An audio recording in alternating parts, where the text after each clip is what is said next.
Dans le prochain épisode de Plus belle la vie. Tandis que Justine continue d'agir bizarrement, Eric fait une découverte au sujet de Martin. En parallèle, Lola reçoit l'aide du berger, et le père Luc doit affronter les conséquences de son amour. Attention, les paragraphes qui suivent contiennent des spoilers sur l'épisode de Plus belle la vie diffusé demain soir sur France 3.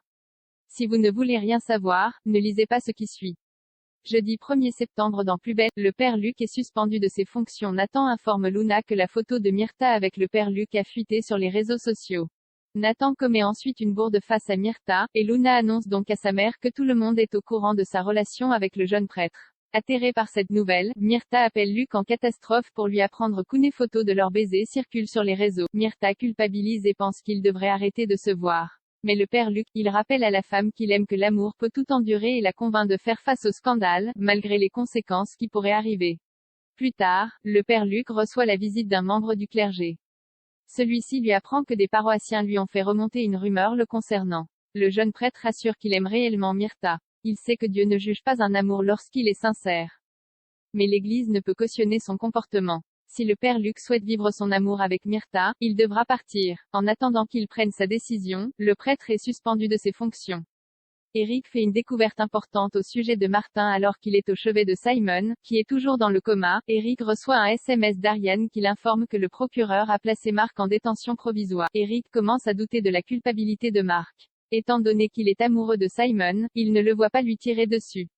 En revanche, Martin, le brocanteur, est dans la ligne de mire de l'ancien policier.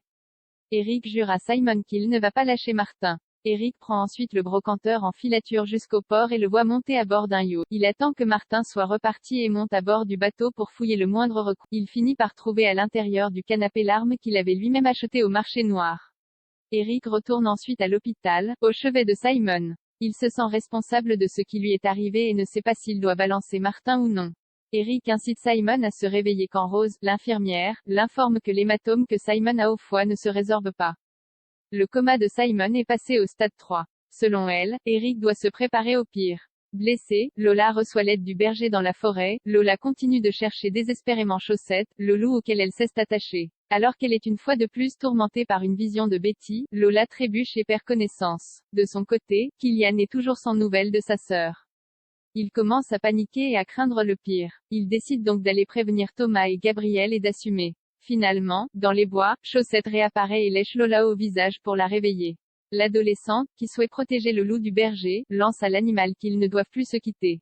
Mais c'est alors que le berger en question débarque armé de son fusil.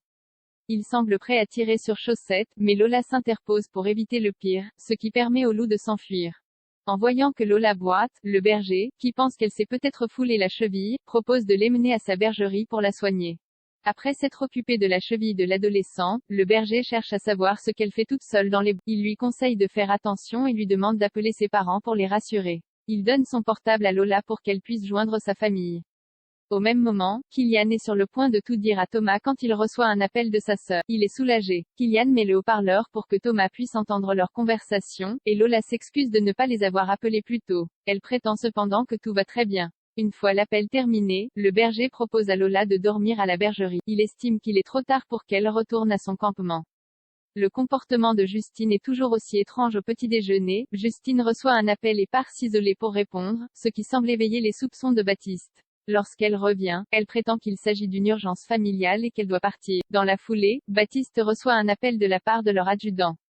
Ils doivent se rendre sur un incendie au plus vite, mais Justine fait croire à Baptiste qu'elle ne peut pas l'accompagner sur cette intervention car elle doit aller voir sa mère qui vient de sortir de prison.